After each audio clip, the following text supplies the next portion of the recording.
Les degrés de l'iman, la foi. L'iman a 3 degrés, la véridicité, la sincérité et l'apaisement. Le premier degré, la véridicité. La véridicité est la pratique dans la bienfaisance, la recherche du visage de Dieu, de son agrément, selon le verset Sourate 2, verset 177. Il s'agit de la véridicité des arwa.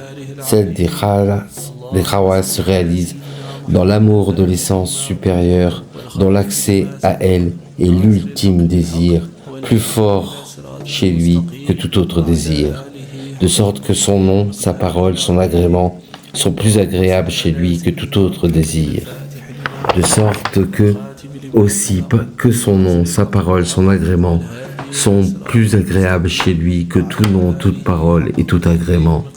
En effet, Allah dit, ô vous qui croyez, craignez Allah et soyez avec les véridiques. La pensée ne peut aimer ce qu'Allah n'aime pas, et il ne peut souhaiter l'existence de ce dont Dieu ne veut point l'existence, même par la pensée. Voilà la grâce de Dieu qu'il apporte à qui il veut. Dieu cependant est le détenteur de l'énorme grâce. Pour les grâces autant grâce, la reconnaissance et l'authentification de tout ce que l'enceinte de la prophétie reçoit de l'enceinte divine, de science, d'état mystique, de secret, de convenance, de droit, de devoir, etc. Celui qui atteint ce niveau a déjà réalisé la forme supérieure de la véridicité. Le deuxième degré, celui de la sincérité, de la foi. Le deuxième degré de l'iman, il s'agit d'appliquer l'ensemble des recommandations pour le noble visage d'Allah et de s'éloigner de l'ensemble des choses interdites. En conséquence, toute forme d'ostentation, tout désir d'étonner son prochain, de se faire voir ou entendre est répréhensible pour ce niveau de sincérité qui est celle des harwam.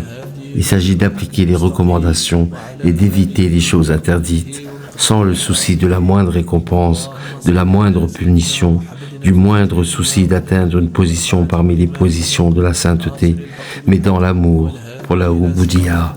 Celle-ci est par définition l'adoration d'Allah en dehors de toute raison, si ce n'est qu'Allah est Allah et qu'il a le droit à être adoré, et que toi tu es esclave et par voie de conséquence tu dois servir.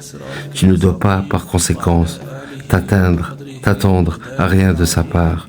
Bien plus, ce travail que tu fais pour lui est une faveur qui t'est faite de sa part. Il s'agit d'exclure dans le rapport d'adoration avec Allah tout autre qu'Allah jusqu'à s'exclure soi-même, de sorte l'adoration vienne d'Allah, soit pour Allah et se fasse par Allah. L'esclave n'a ni entré ni sorti dans cette adoration.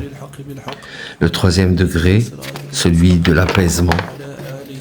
Il s'agit là de l'apaisement du cœur par Allah, en se suffisant de lui, par la conviction en Dieu, de sorte que le cœur ne se retourne point vers quoi que ce soit d'utile ou de nuisible, mais plutôt se soumet totalement à Allah en disant « Ô Dieu, tu es mon soutien ». Ceci est l'apaisement des khas, des harwam n'ayant aucun accès à cet état.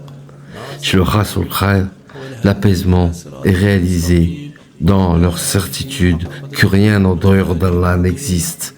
Il ne se réside que dans Dieu et ne retourne que vers Dieu. Il lui a adressé la parole en ces termes. Ô âme tranquillisée, retourne vers ton Seigneur satisfaite et agréée.